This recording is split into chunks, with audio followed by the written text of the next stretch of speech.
we're back. The power went out. I want to keep going.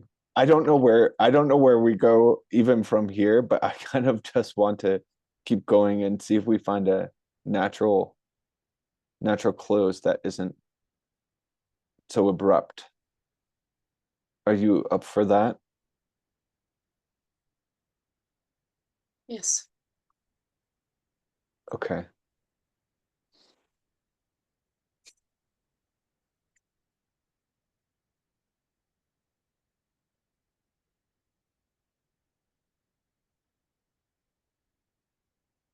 I listened to an interview with Ana Norambuena that Kian interviewed. I listened to that today after our space yesterday. And I was so touched because I noticed how Anna was also speaking from this connection to her seed and what she cares about in creating with women. But also I listened to her and I felt her love for the co-creation with men. And I felt a lot of joy because I don't know when this interview happened with Kian and Anna, but it felt like synchronicity. It felt like this one of these odd moments where two people on different parts of the globe have the same idea or speak from the same source or create something that is very similar or comes from an inspiration that is similar. Mm. And I'm glad to see that happening because it shows me that something's really up about next culturing as men and women. And it's not a rumor, it's not a nice idea, but it's really working in women, same as in men. So I'm so glad about that.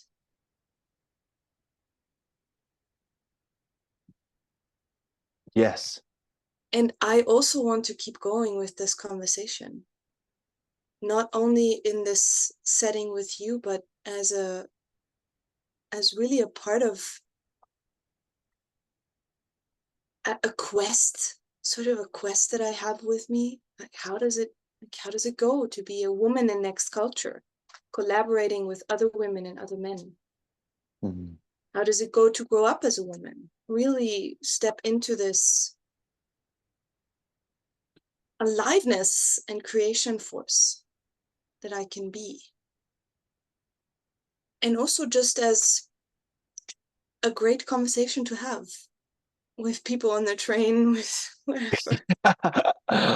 That would be such a fabulous train opening conversation. What is it like? How do we grow up with each other? Or how do men and women really collaborate or something like that? And to source some of these conversations outside of people who've been in a lot of trainings or been to Expand the Box or something like that. Yeah, I think this is the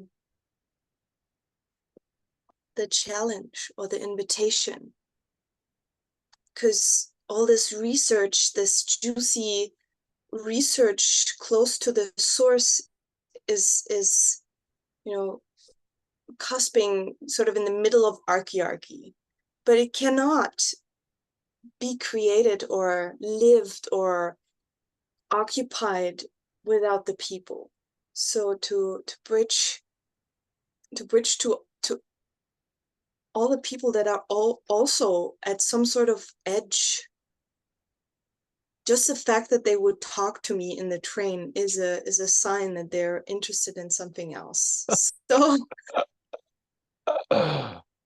yeah, beyond this question of men and women, I'm just so thrilled about collaborating and being on a research.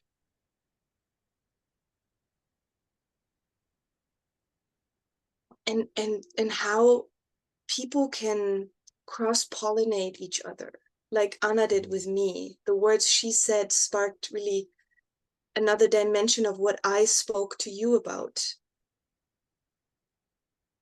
and connected me more with my sadness also. Mm.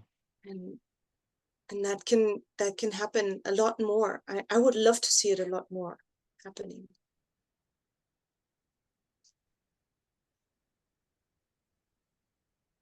Yeah. I have a That's what I'm maybe that's my message for the listener, to go and cross-pollinate, speak about what you find out, and don't shut up about what you are excited about, and also what scares you or what makes you sad or angry, because we in modern culture these conversations are so rare, where people are real with each other. But I notice, I see how so many people long for this, long to be actually real with their partner, or see the other people for who they really are and be seen by them. And that's a start. To talk about what's actually going on inside of you without a mask is really a start.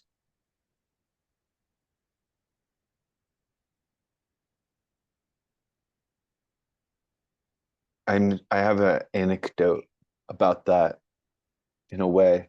But one of the questions that comes for me is how to, I mean, there's different dimensions, and one is how to speak about what you want at all. Because I think there are a lot of blocks around being able to even know what you want, but then to speak it in a way that's uninhibited to people who may or may not understand or may not care. So that's one thing. And then another is about, how do I say it? Well, I'll just tell the anecdote. But when I was practicing speaking from the unknown in public in these squares, I would record myself. And so I have whatever 12 or 15 recordings of myself. Some of them are video and some of them are just voice, because I was afraid someone would steal my phone or something. There was one day where I was navigating this speaking from the unknown, and there was a moment where I was like, somehow I'm not really connected to the unknown right now. Like I'm in this dimension of Devin. Devin Gleeson could have said this and maybe has said this before, but it wasn't really something else speaking. And I just checked inside myself. I was like, what's going on with me? And I kept talking through this. So it's all recorded. And there was just this moment where I was like, I want contact. That's what I'm missing here is I want contact with you out there. And all of this was in English in a Spanish speaking country. And right at that moment, it's on the recording, but this woman walks up to me, and um, she was speaking to me in Spanish. And it took me a little while to get that what she was trying to tell me is that she knows me. She said, I don't know how, I haven't seen you before, but it's something here. I know you. And and it was a magic moment. Like it was a moment of just, I couldn't have planned that. And I think that those moments are a lot more common, but they only come from the kind of speaking that you're talking about, meaning that the meaning really saying what is real right now, what I want, and not even also not even just to people who would understand, or to people I know, like my partner, but to the world, like that if you, and I guess I would just add this to what you're saying, like if you can come to this place where you can start talking about what you want, what you care about, and really let it flow, there are ears out there who want to hear it and that will resonate with it, but they have no way of hearing things that you don't say. And Yes. yeah.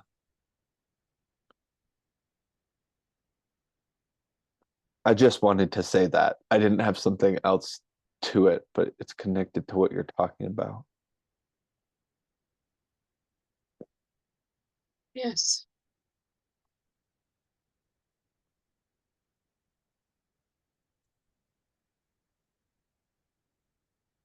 I'm getting a sense of completion here. And I thank you, Sophia, thank you so much for talking to me yesterday and um, collaborating also with me for a few minutes today to close this call somehow.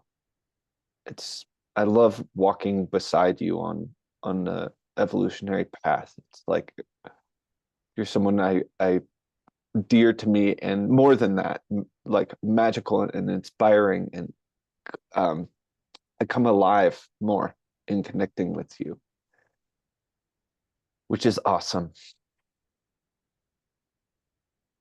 Thank you, Devin, for creating this space where more of my aliveness, more of the archetypal feminine can speak through me and collaborate with the archetypal masculine in you. And I had a lot of fun. Me too. Thank you for that. Okay.